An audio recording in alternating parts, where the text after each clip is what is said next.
sarcasm in that. Well, it's your idea to have this thing so early, wasn't it? Like this is such an odd week. How do you approach it?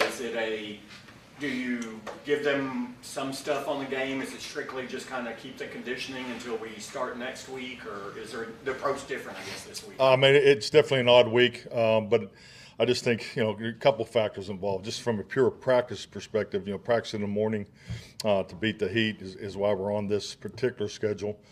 But no, we worked on normal D&D yesterday.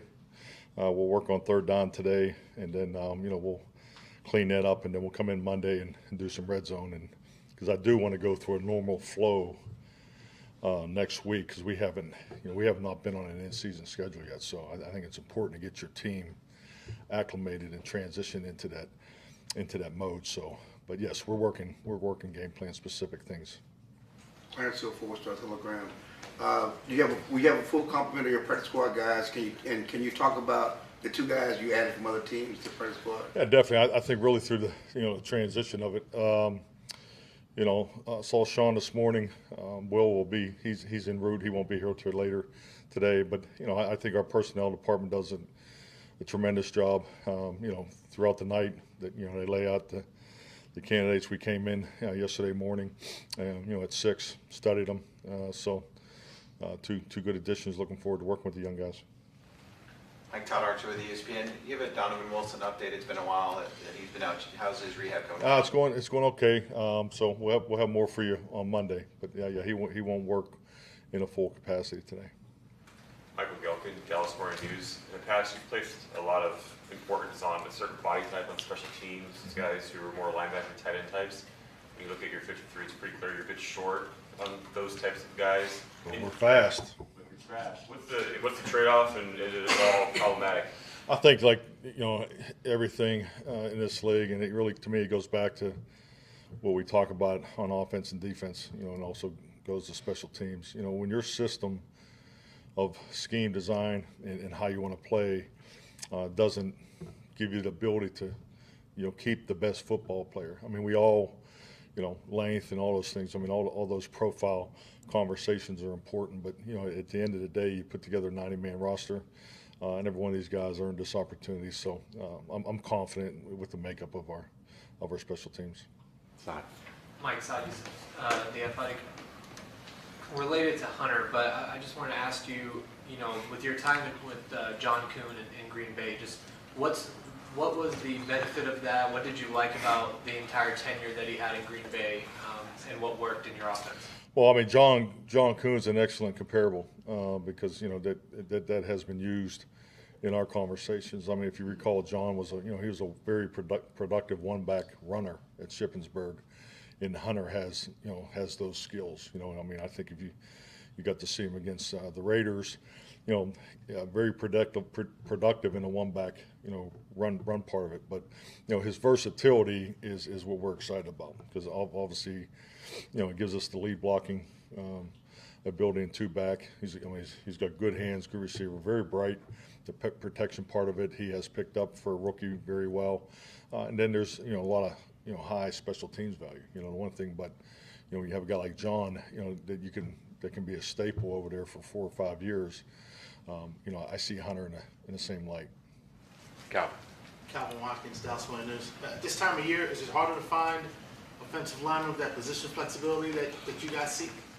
Yeah, definitely. I think just in general. I mean, it's the whole evaluation and training of O-line. I think we're in an era that's it's definitely challenging. So and that doesn't it doesn't exclude the personnel evaluation part of it, because I mean it's we're all chasing it. You got young linemen that need time to develop.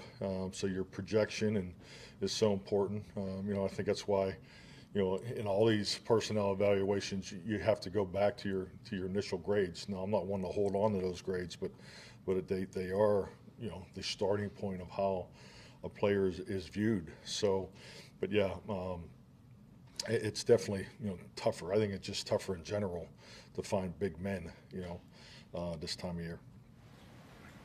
Peyton Hendershot, he was pretty raw but pretty willing as an inline blocker last year as a rookie. What progression have you seen from him in that respect? Say the name again. Peyton Hendershot, Okay. what's up? I'm laughing because, I mean, everybody makes fun of my accent, but, okay, I didn't understand at first, okay. Peyton Hendershot was pretty raw, pretty willing last year as an inline blocker. How have you seen his progression, you two? Well, I think he's really grown. I think the biggest thing is, and I think it's your point, is, you know, a lot of twitch, was very productive in the perimeter stuff. You know, I think just, you know, I think of the wheel route he caught against Jacksonville. So, I mean, he has that type of ability on a second level. You know, just even talking to Dan Quinn this morning, we're talking about, you know, the assimilation of the opponent squad in having an athletic tight end, you know, to challenge the defense, and you know, he's that kind of guy. So, but yeah, we needed to be better blocking the C gap. Period. You know, not just Peyton. So, but yes, I think he's definitely improved. You know, the inline blocking, but he has the twitch and athletic ability. You know, both him and Fergie have done a better job. You know, they were both, you know, very light last year, so they both have done a great job putting on weight. Mike, with Steele and his recovery, have you seen a guy come back from such a major thing the way he has?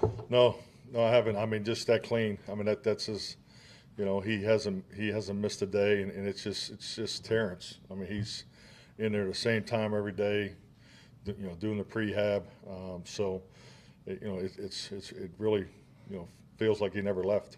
Yeah. I think you told us, maybe it was after his rookie year, that you see him as a decade-long player. How can you what made you say that after his first year? Well, I think you go back to any time you have a chance to work with a young player. You know, his first impression really sticks with me. I can remember watching him move in the rookie orientation there, you know, the pandemic year, and just, you know, being impressed with him, you know, day one, and you know, he hadn't even put the pads on yet. So he just got, you know, his you know, work ethic and just the way he goes about it. I mean, he's always been no nonsense, extremely coachable, very bright, and he's a glue guy. I mean, he's really connected strongly, not only in the O-line room but the locker room. So, you know, Terrence is a stud.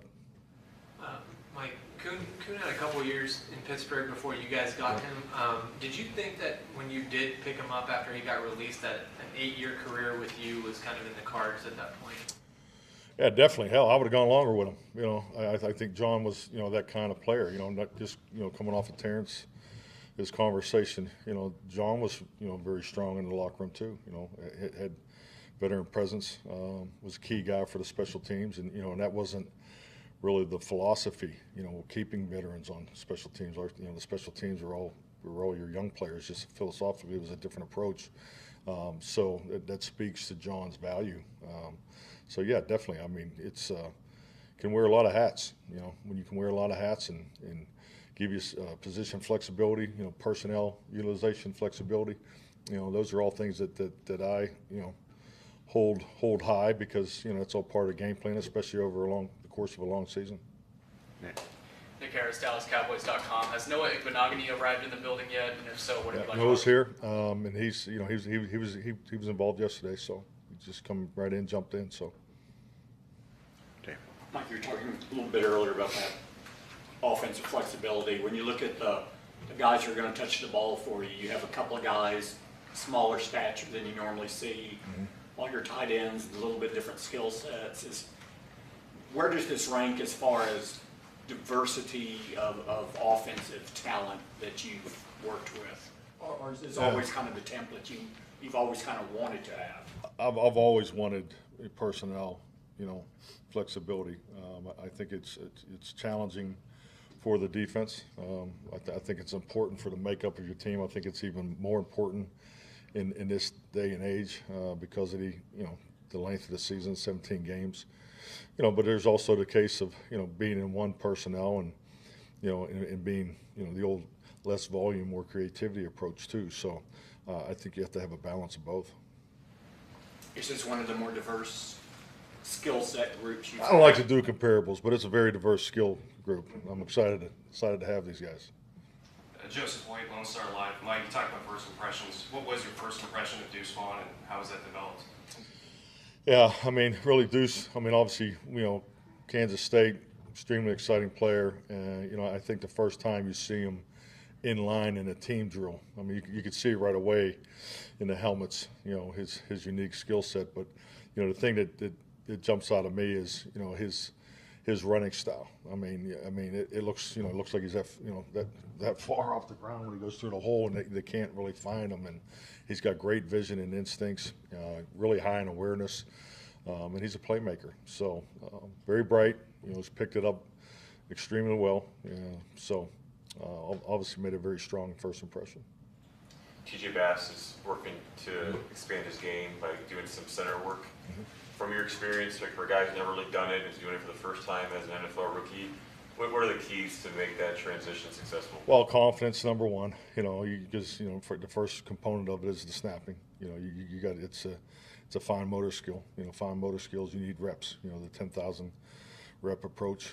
That kind of focus is what we're looking for, because the snap has to be part of your initial fundamentals and techniques. So the mental part of it, he'll continue to grow. The guards are trained like the centers, so that I'm not really concerned about the mental part of it. But it's really the fine motor skill of the cadence, and managing the cadence and the snapping. So getting that down. And with Keldon Joseph, his absence obviously leaves a bit of a void in terms of special teams. What's the outlook as you kind of work through that? Like you feel pretty comfortable with the options in the building? Absolutely. Catch your eye early. Yeah, I think just like anything, it's opportunity, and that'll present itself, in New York, next Sunday night. So yeah, I'm excited about it, guys. I think we're a little younger than we've been in special teams, but John and I are used to that. That's the world I pretty much have been in since '06, but we really like the juice and energy of this group. Mike, 3-4 days here with Trey Lance, what have been your first impressions of him? Very hardworking. He's we have a quarterback meeting room there. He's pretty much just kind of taking that over. The boards in there, the grease boards look like beautiful mind. I mean, so he's really dove into it, and so he's doing all the little things that you need to do. So the classroom part of it is, first impression has been excellent. But it's just like anything. It's everybody does it a little differently. From the quarterback position, and that's no different for us, compared to his past experience. And we'll just continue to work on the extra things, particularly in the area of footwork. That it? Good. Right, thank you. Mike. Thank you.